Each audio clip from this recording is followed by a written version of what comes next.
is going on, guys? Back with another freaking video in the shop on the 240. I've got so much explaining to do. Basically, I teased this in the last video.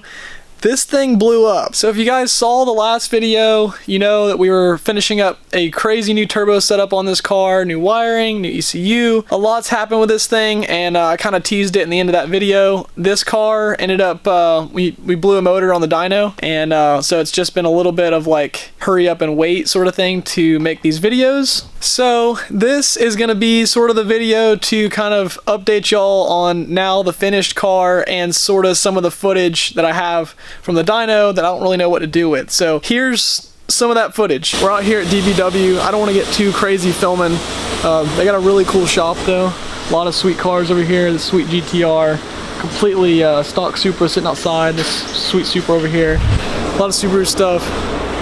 We got the 240 in here. I haven't really done too good of a job kind of filming the new setup. Steve's gonna get this thing dialed in for us, and then we're gonna go drifting day after tomorrow out at iTrack. So yesterday we had that oil failure. I spilled oil on the dyno, and then today I slipped and just put my hand on the hot side of the turbo and burnt the shit out of it. But we got a sweet dog to kind of help. What is this thing?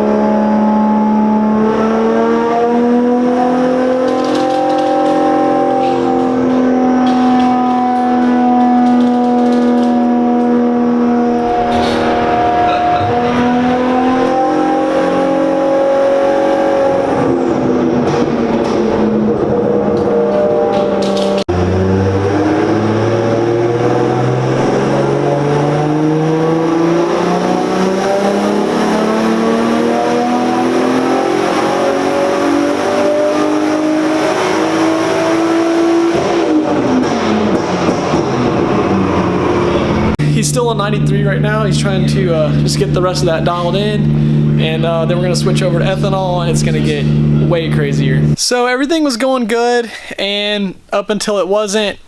We had a little bit of a oil failure, to put it lightly, and dropped about 5 out of 7 quarts of oil and spilt it all over the dyno, and we thought everything was fine. Actually came back that night, tried to fix everything, fix the problem, put new oil in it, drain the oil, or the remaining oil. The oil that was still left in the motor, no metal shavings or anything like that, and looked at the filter, nothing really looked too bad, but I think the damage was already done and didn't really show up until we started putting more power on the bearings. We go back to the dyno the next day, get this thing strapped down, and start making some pulls.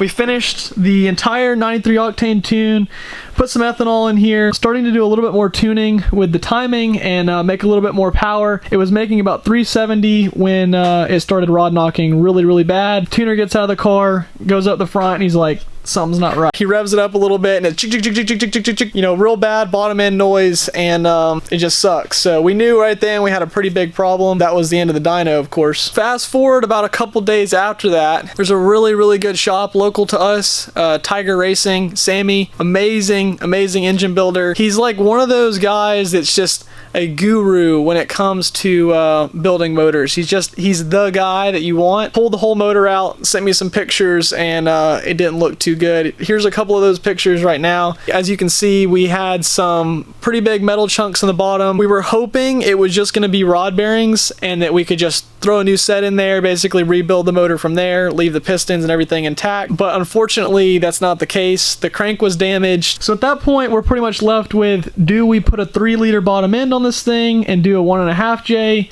or do we try to find a new crank, which with COVID and all the import stuff being super annoying right now, it's hard to get 1J parts. A new 1J is over $4,000 for a used long block. So why didn't we just go get a 3-liter bottom end from an IS or an SC300 or whatever and build that? The problem with that is we just spent the last month building this turbo setup with a G25, which if you go putting a 3-liter bottom end, through a G25, it's going to be way too restrictive. This is a 2.5 liter since it's a 1J, so you can get by with a turbo that size. Luckily, Sammy found a crankshaft in Miami, had that thing shipped in, and off went the motor build. I had to just climb in the 240 because it feels cool in here, and it's just a cool view too, because this thing is, it's badass, man. I put a lot of work into it. I just want to sit in here. So, as you can imagine, with the crankshaft being bad, that means the rods were probably bad too, which they were. So, this shit's built for like 700 horsepower now, which is kick-ass. I'm super excited about that. Along with the motor build, we had my buddy Dave at Premier Autowire, who's working with us this year, and he got all this wiring done, so everything's wired to a switch panel now, and that's really badass. We got this new Haltech display in here. I still need to clean up some of this stuff to make it look cooler. There's hardly any wiring, like it's just super small, nice loom. I'll get out and show you guys. There's a huge lack of wiring in here. Everything's super nice and tidy, all loomed up and ready to go with no issues, no weird wires that have been chewed into over 30 years and fire hazards and stuff like that. So hit up Premier Autowire if you guys need any wiring, and I know you guys are probably ready to freaking see the motor setup, so that's what we're gonna do now. And there she is. That's the new setup. That's what she's looking like. Let me tell you guys about her. She's a ripper. Look at that thing though. Look at that, dude. Let me just take a minute to appreciate this nonsense right here. So as you guys can see, like I was saying earlier with the wiring, there's no giant fuse boxes. Thanks Premier. That looks super good.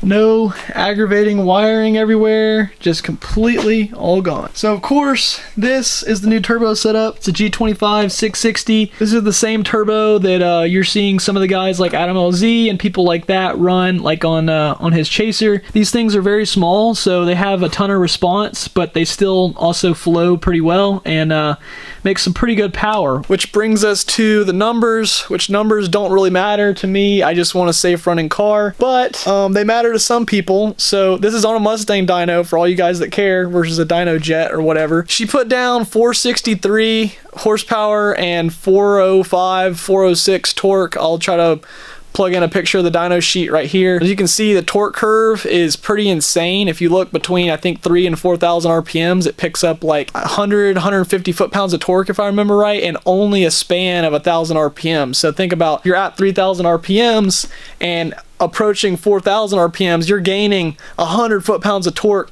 just revving it out at 1,000 RPMs. So that right there is kind of the, I guess, the big deal for this turbo is how quickly it makes that power. I think peak torque was like 4,600 RPMs. So as far as the fab work, as you guys can see, we did a mid-mount setup and flipped this intercooler over. Welded these 90 degree fittings on here so we can run just short, fast intercooler piping right up to the right from the turbo right to the manifold. That also helps with spool, helps get that air around there super quick. Which, by the way, if you guys need fab work, hit me up on the Linton Motorsports Instagram page. Of course, we got the wastegate down there ready to still shoot some fireballs like last time, and this super sick downpipe. Hell yeah. Decided to get a little bit crazy with some vibrant HD clamps and get this thing just super dialed in. I almost completely forgot to mention, you guys haven't even seen this yet. We're gonna do a full video on this. We are working with Stage wheels is on the car now. So these are the Stage Knights. These things, 17 up front, 18s in the rear. These things look baller. Thanks to the guys at Stage Wheels. And this is their, I wanna say black chrome is what they're calling this. Look at that. Fender work going on to kind of get some extra fitment back here. Look at that setup though. Oh yeah. Thank you, Stage Wheels. Hit these guys up if you want some kick-ass looking wheels. So I know what you guys are all wanting to see or hear in this video, and that is to start this thing up. So we're gonna turn the AC off and go open this door back here and give you guys a little clip of what this thing sounds like.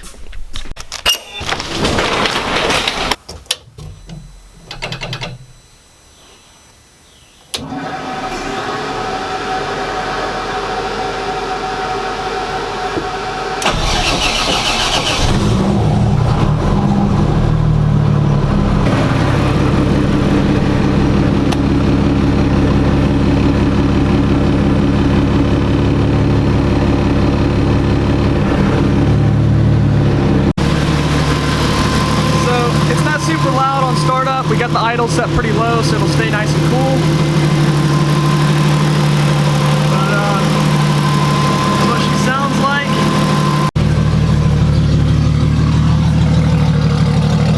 Smell the nice E85 coming from the exhaust. Shout out E85.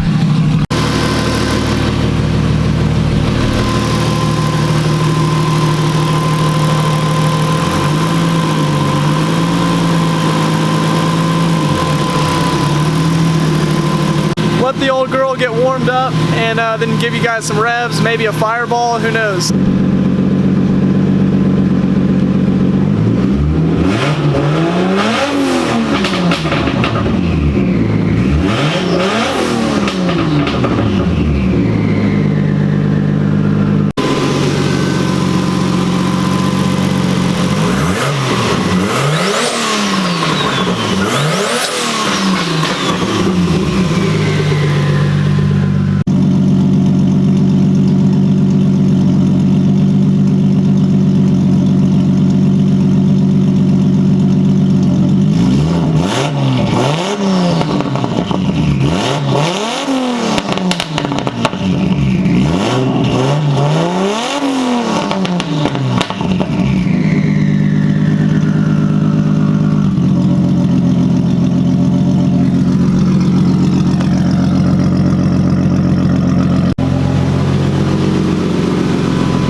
Well, I just wanted to give you guys an update on what was going on with the car and give you guys a little sound clip. Hope you guys enjoyed this video. On the next video, we'll definitely go for a little drive and do some drifting on the driveway and just show you guys what it can do. If you like this one, drop a like down below, hit me with a comment, and I'll see you guys later. Peace out.